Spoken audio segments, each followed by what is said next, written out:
Imagine an IPO like the biggest in human history, raising $75 billion for a space company, and then finding out the rockets themselves actually operate at a massive loss. Right. Yeah, it sounds like a terrible business plan at first.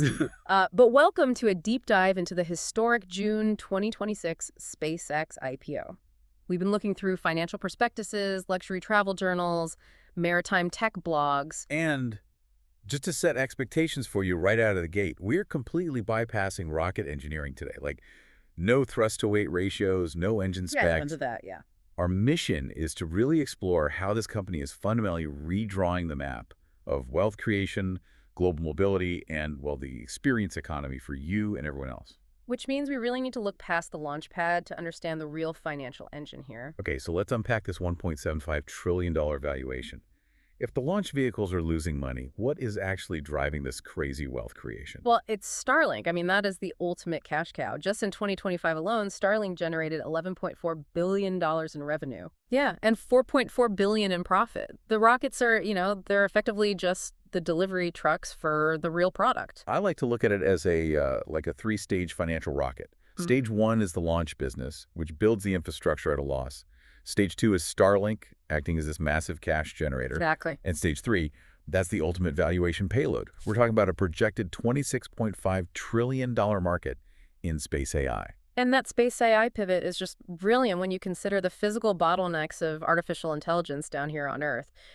Following their acquisition of XAI, they plan to deploy orbital data centers by 2028. Right, orbital data centers. Yeah, because think about it. AI servers generate massive heat and require immense electricity, right? By putting them in orbit, you get the 0-degree temperatures of space for free, limitless cooling, plus, unfiltered solar power. So they are turning the cold, dead vacuum of space into prime real estate. Literally the most lucrative real estate in the solar system. And it's incredible because right now, that Starlink cash machine is radically altering how people physically move around the planet, too. Right. We're seeing luxury yachts completely ditching those bulky, high-latency VSV dishes for sleek, low-Earth orbit flat panels that deliver like 500 megabits per second. And it's not just billionaires on yachts either. It's providing uninterrupted streaming on United and British Airways and opening up totally disconnected zones like digital nomads are setting up in remote glamping sites or even Antarctica. Antarctica, yeah. Though I have to push back a little on the romanticism of that. I mean,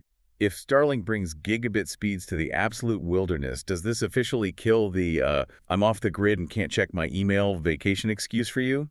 Oh, yeah, that excuse is entirely dead, completely gone. But there's a fascinating secondary effect here, because ubiquitous connectivity untethers the ultra-wealthy from, say, Manhattan or London offices. It creates this new logistical nightmare. Well, if you can run a hedge fund from an Alaskan glacier, you inevitably need a way to physically travel between these remote luxury hubs at a moment's notice. Which perfectly explains the surge in private jet usage.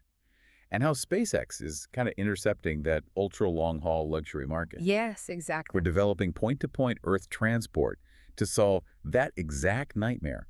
We're talking New York to Tokyo in 37 minutes for around $100,000 a ticket. Right, and the economics there are designed to compete directly with a $150,000 private jet charter, not, commercial economy flights.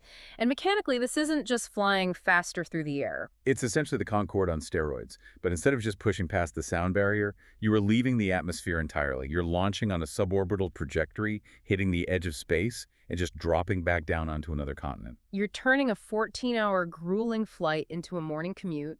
It completely breaks our historical perception of distance and time. But once flying across the globe in 37 minutes becomes, like, normalized for the elite, the ultimate high-end destination is leaving Earth entirely.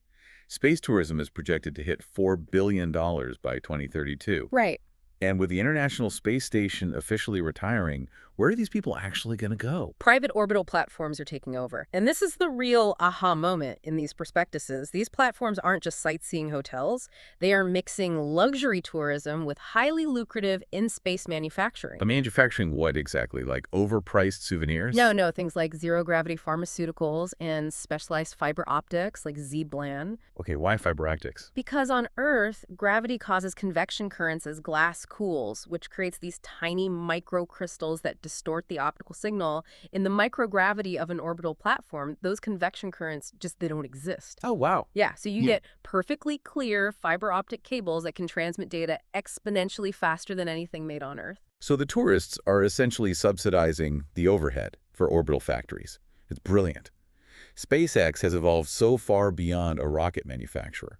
I mean, it is reshaping the entire infrastructure of human movement, wealth, and experience. The map hasn't just shrunk. The territory is now owned by completely different players. Which leaves you with a really critical question to ponder.